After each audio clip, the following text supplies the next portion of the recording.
ব্যক্তি হিসাবে বেগম খালেদা জিয়াও জুলুমের শিকারে পরিণত হয়েছে। তিনি একদিকে মজলুম, আরেকদিকে অসুস্থ। দেশ থেকে যাওয়ার আগে আমরা চিন্তা করেছিলাম একটু সাক্ষাৎ হবে, কিন্তু যে কোনো কারণে সেটি আমরা করতে পারি বা হয়ে উঠে। ইউরোপ সফরে গিয়েছি, একেবারেই কাছের দেশ বেলজিয়াম। আবার ইউরোপে আমাদের দুইজনের যাওয়ার দরকার ছিল। তাই ওনার চিকিৎসা পারপাসে তার বিশেষ জায়গা যেটা বাংলাদেশে হচ্ছে না, তিনি ওখানে গিয়েছেন। আর আমার একজন পরিবারের সদস্য সেখানে থাকে, তাদেরকে গত সফরে আমি সময় দিতে পারিনি, এবার দিব বলে কথা দিয়েছিল, তাই গেলাম 2 দিনের।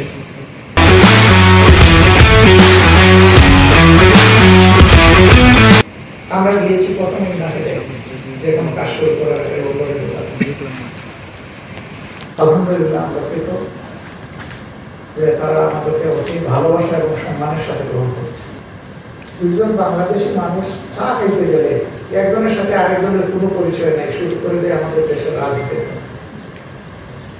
আমরা 2 দলের দায়িত্বশীল নেতৃবৃন্দ এক জায়গায় বসবার রাজনীতির কোনো কথা হবে না, এটা কি বাস্তব? বাস্তব না। কথা তো হয়েছে, কিন্তু আমরা সুনির্দিষ্ট কোনো বিষয়ে কথা বলি। কখন নির্বাচন হবে, কিভাবে নির্বাচন হবে, বিচার প্রক্রিয়া কিভাবে হবে না হবে, বিভিন্ন বিষয় নিয়ে আমরা সাধারণ আলোচনা করেছি। ওইটার ডিসিসিভ কোনো ডিসকাশন ছিল না। আর যেটা বলেছে যে রাজনীতিতে 2 দলের বিরোধ, যদি আপনি মার্কিন যুক্তরাষ্ট্রের গত নির্বাচনের দিকে থাকান তাহলে এটা কোনো বিরোধী না।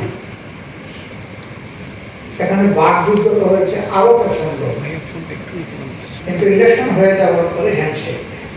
যেহেতু এটা কোনো ফরমাল মিটিং ছিল না, এই জন্য বিএনপিও দেয় নাই, আমরাও দেওয়ার কোনো দরকার মনে করি নাই। আমাদের ভিজিটের মেইন পারপাসটা ছিল একজন অসুস্থ সম্মানিত সহকর্মীকে দেখা। এটি আমাদের নৈতিক একটা দায়িত্বের পর্যায়ে পড়ে আমরা এই ইস্যু পালন করেছি, এর বেশি কিছু। তবে মিডিয়াগুলো বিভিন্ন বিশ্লেষণ ধর্মী আলোচনা করছেন, আমি পার্টিকুলারলি মনে করি যে এখান থেকে আমাদের পাওয়ার অনেক কিছু আছে। আমি হেছি আলোচনায় সব জিনিস আমার পছন্দ না হইতে পারে, কিন্তু ভালো অনেক জিনিস তো উঠেও আসতে পারে সেখানে। তো এগুলাকে আমরা ওয়েলকাম করি। আর একজন যখন কথা বলবে তখন আমি যা চিন্তা করি সেইভাবে কথা বলবে, উনি যে চিন্তা করি সেইভাবেই তো কথা বলবে। তা আমার তো ওই জায়গা থেকে তার মতামতকে রেসপেক্ট করা হচ্ছে। তিনি যা ভালো মনে করেছেন তাই বলেছেন, আমি যা উপযুক্ত মনে করবো তাই গ্রহণ করবো। যেটা আমার জন্য উপযুক্ত মনে করতে পারবো না, তা হয়তো বা দুঃখজনকভাবে আমি গ্রহণ করতে পারবো। এটা তো কেউ আমাকে বাধ্য করবে। তা আমরা মিডিয়ার এই চর্চাটাকে আমরা অভিনন্দন জানাই। এটা চলতে থাকুক, জাতির জন্য কল্যাণকর। এখান থেকে সবাই যেন ভালোটা গ্রহণ করতে পারি এবং আমরা সবাই মিলেমিশে যেন প্রিয় দেশ গ্রহণ করতে পারি।